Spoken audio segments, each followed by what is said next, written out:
bem-vinda ou bem-vindo ao Jardim da Empatia. E hoje, então, eu quero fazer a resenha do livro A Firma Pereira, que eu recebi no mês de agosto pela tag Experiências Literárias. Eu fiz o unboxing do livro e disse que depois da leitura iria comentá-lo também por aqui.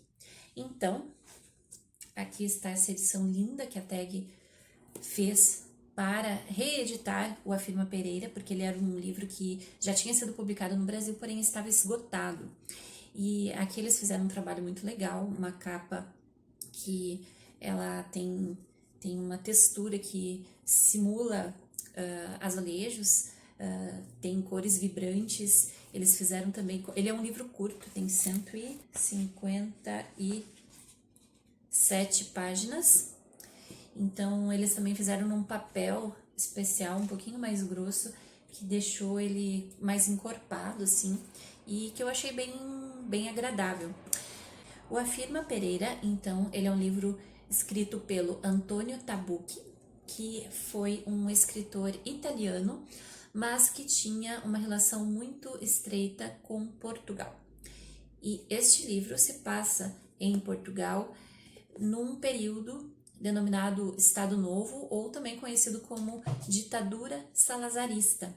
E esse período inicia em 1933 e segue até 1974. É um período bem longo da história portuguesa e vai ser encerrado com a chamada Revolução dos Cravos. Eu não entendo muito de história portuguesa, então foi bem interessante, porque esse livro me convidou a conhecer um pouco mais desse período de Portugal, e acho que isso é uma das grandes riquezas de você sair da sua zona de conforto nas suas leituras.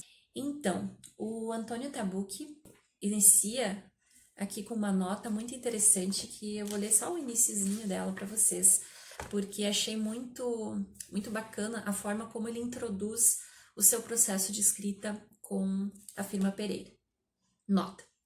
O Dr. Pereira visitou-me pela primeira vez numa noite de setembro de 1992. Naquela época, ele ainda não se chamava Pereira. Ainda não tinha traços definidos. Era algo vago, fugídio e indistinto, mas já tinha vontade de ser protagonista de um livro. Era apenas um personagem à procura de um autor. Não sei por que escolheu logo a mim para ser contado.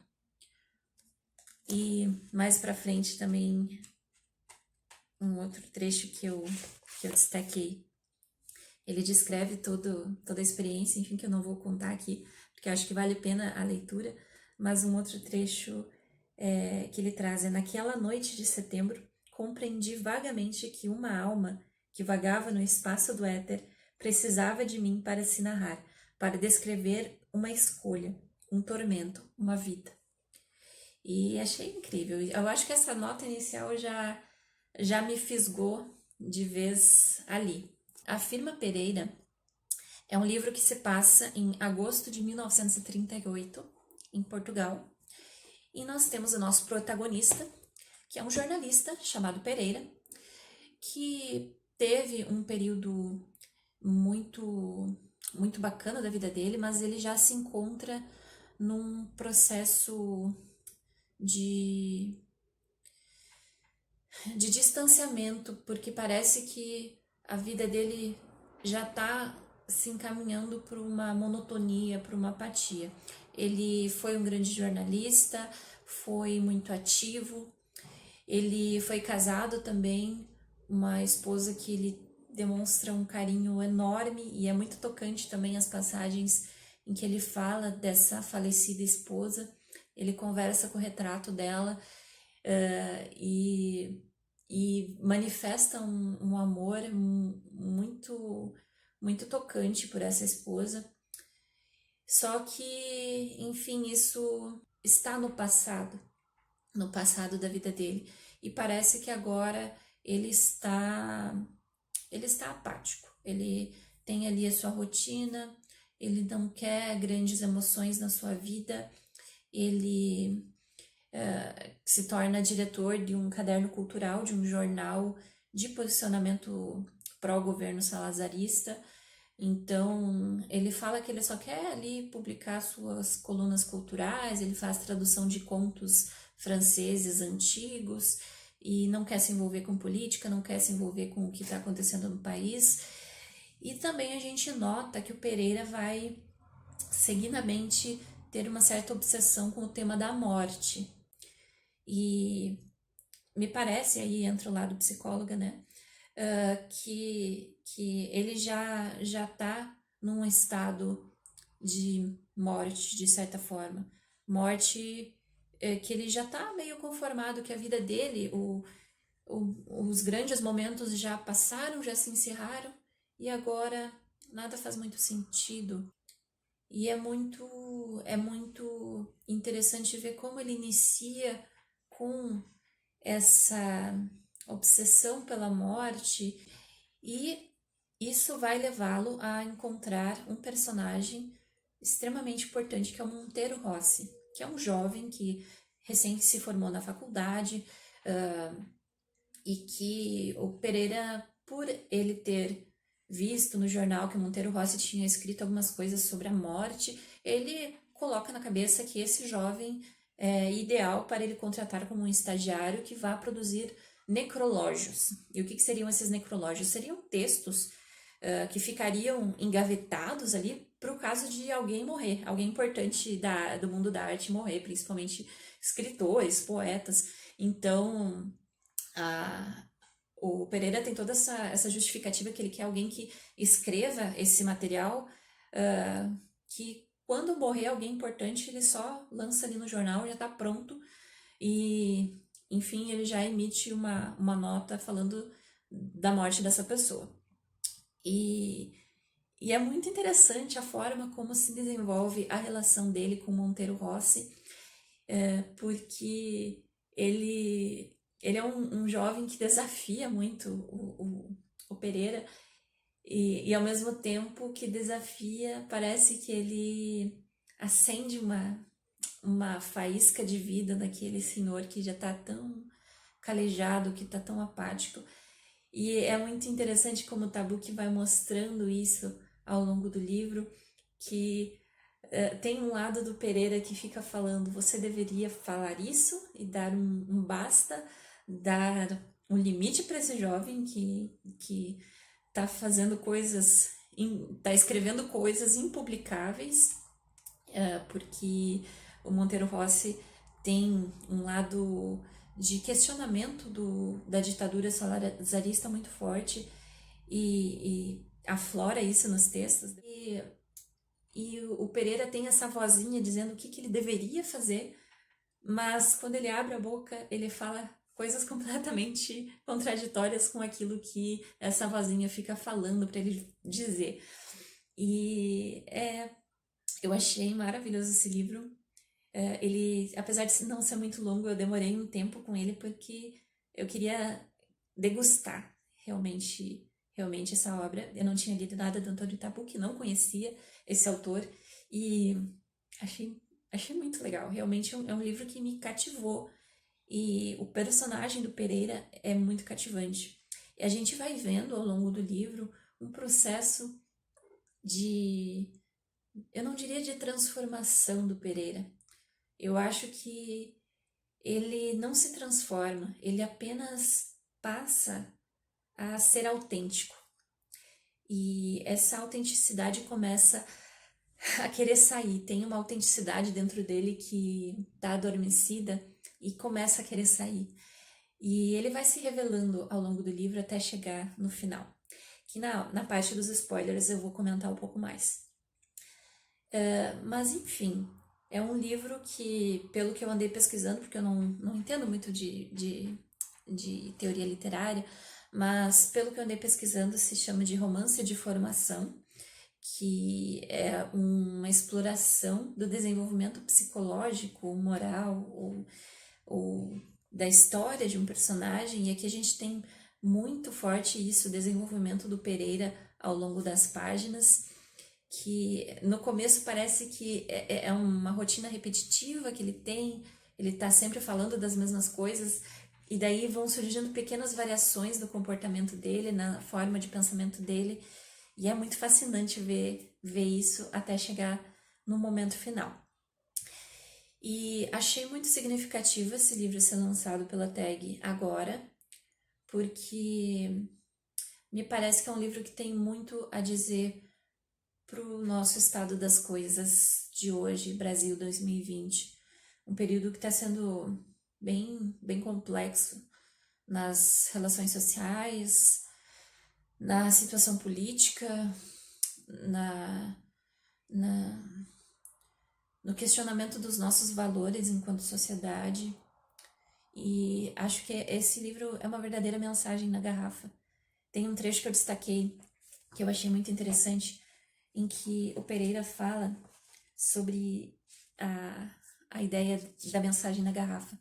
Ele começa a traduzir um conto que fala sobre arrependimento e por mais que ele afirme o tempo todo, inicialmente, que o caderno cultural dele não tem nada a ver com política, não tem nada a ver com o que está acontecendo, que são coisas clássicas de uma outra era, a gente vai percebendo que isso vai mudando na perspectiva do Pereira e, afinal, ele vai vendo que, afinal, a nossa vida é política e a arte é política. A gente não tem como separar essas coisas, porque a arte também é a voz e o produto de um tempo e ela tem sim a sua ideologia por trás, que pode ser uma ideologia de morte ou de vida, talvez.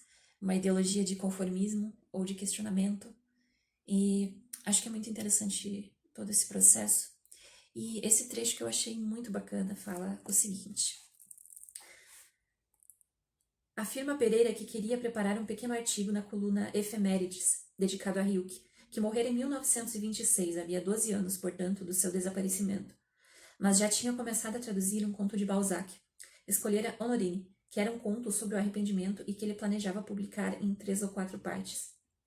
Pereira não sabe o porquê, mas acreditava que aquele conto sobre o arrependimento seria uma mensagem na garrafa que alguém recolheria, porque havia muito do que se arrepender, e um conto sobre o arrependimento vinha em boa hora, e esse era o único meio para transmitir uma mensagem a quem quisesse compreendê-la. Assim apanhou o seu Larousse, desligou o ventilador e foi para casa.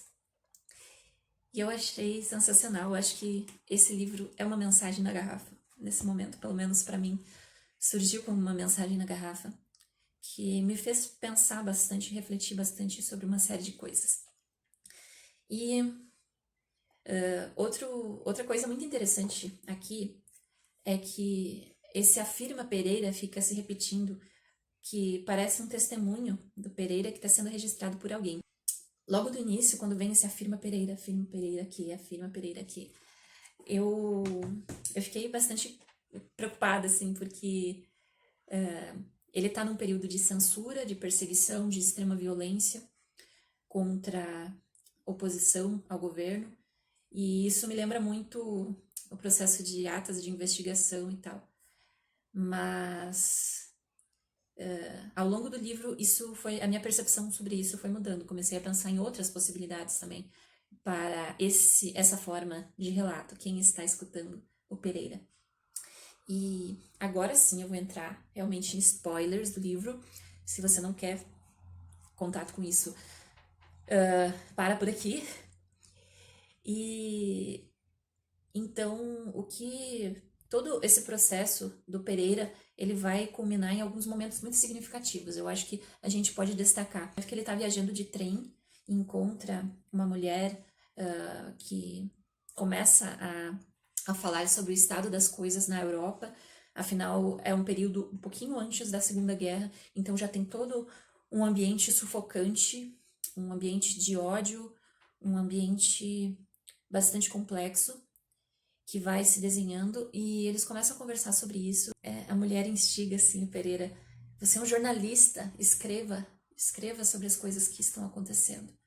Tenha a sua voz. As pessoas precisam dessa voz. E acho que isso é bem significativo. E na relação do Pereira com Monteiro Rossi, a gente também vai vendo a construção de um processo de autodescoberta muito significativo, que fica bem ilustrado quando o Pereira vai conversar com o médico.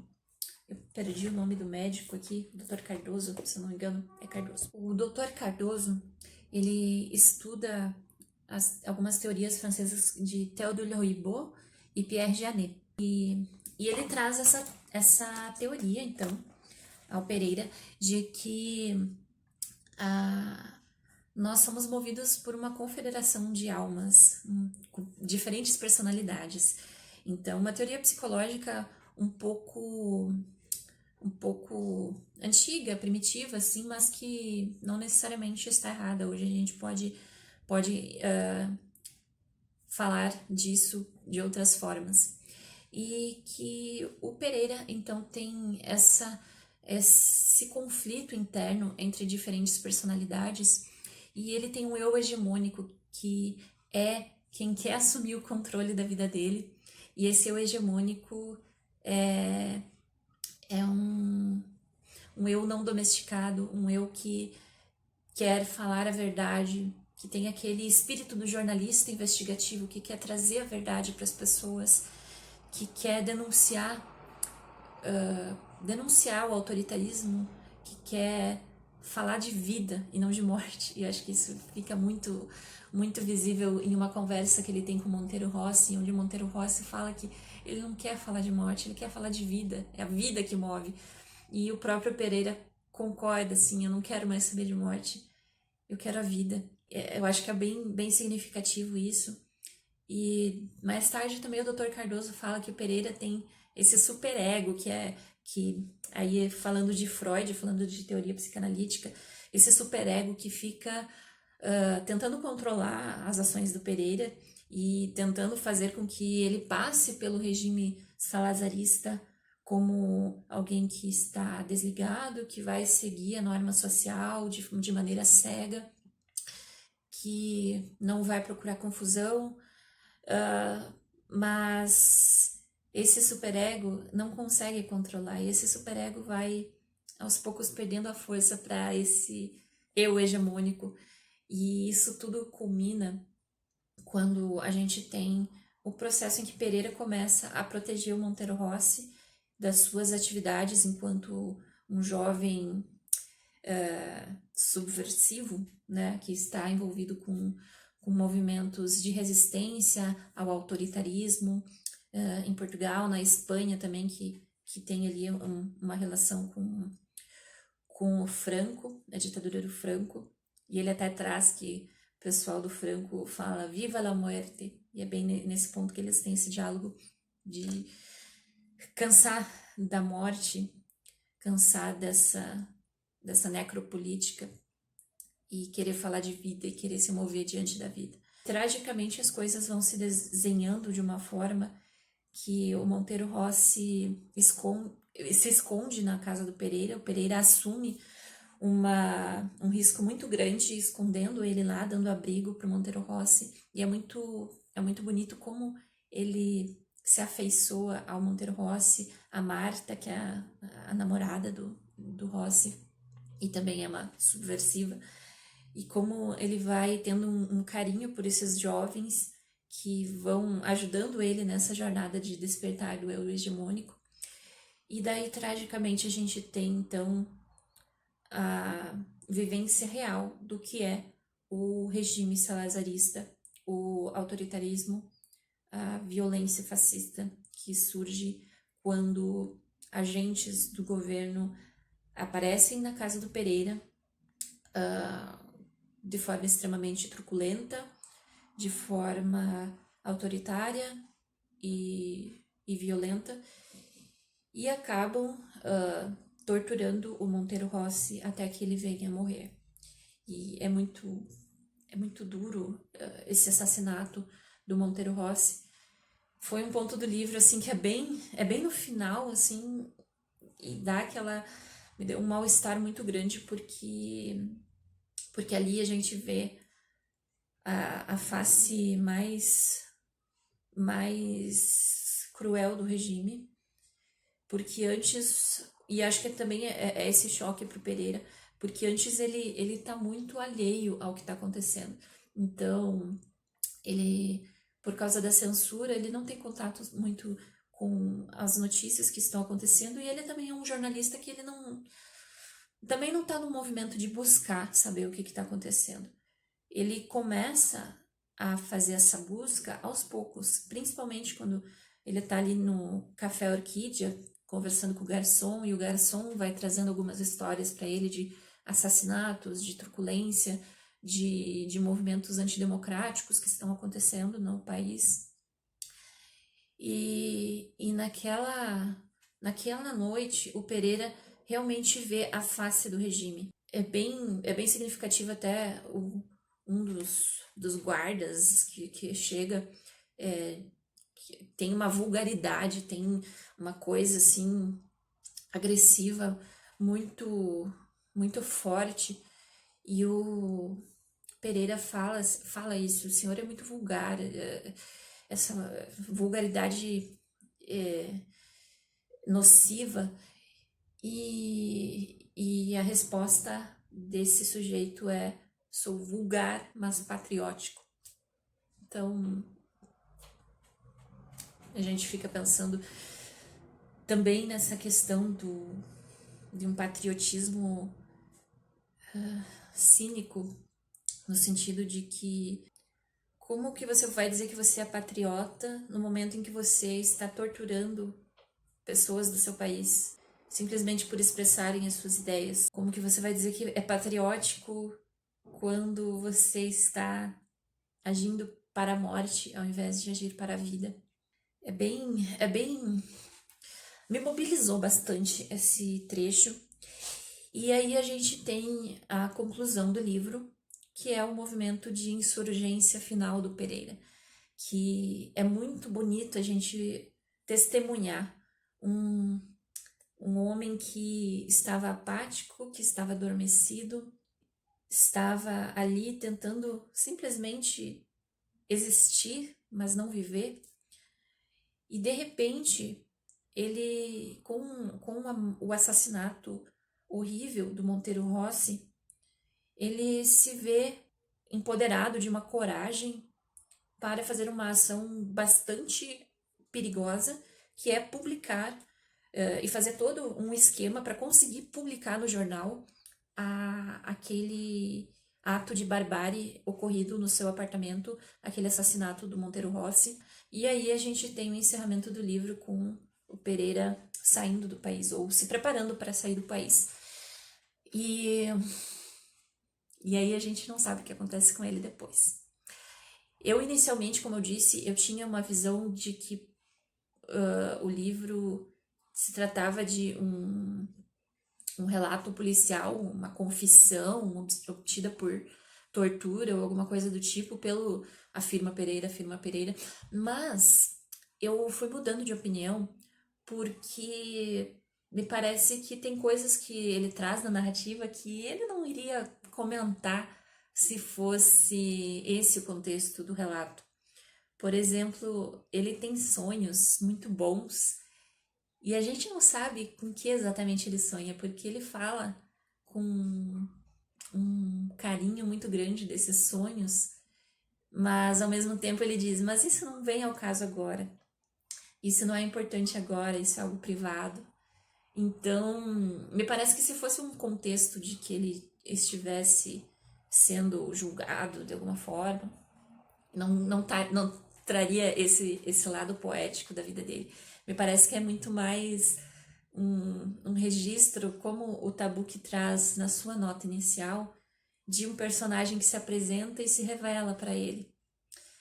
Então, fiquei com uma sensação positiva no final desse livro, e também relacionando várias coisas com a comunicação não violenta, que é uma das minhas lentes favoritas para se entender a vida, que me parece que a Firma Pereira é uma história sobre autenticidade, que é uma das maiores necessidades humanas, autenticidade e liberdade, duas coisas.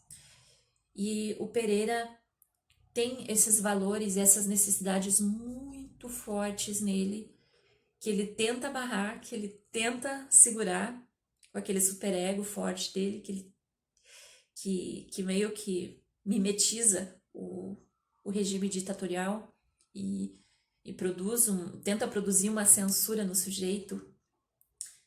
e não consegue, porque a autenticidade e a liberdade dele falam mais alto. Então, achei um livro muito rico. É um livro que falar dele me gera emoções muito interessantes. Eu me emocionei lendo e agora falando sobre ele. E é isso, assim, leitura perfeita, perfeita mesmo. Fiquei muito feliz. Também estou curiosa para conhecer mais adaptações que foram feitas. Tem um filme italiano, Sostiene Pereira, e tem uma trilha sonora maravilhosa feita pelo Ennio Morricone e uma música tema que é A Brisa do Coração, que foi interpretado pela, anotei aqui, Dulce Pontes, cantora portuguesa. Linda essa trilha sonora.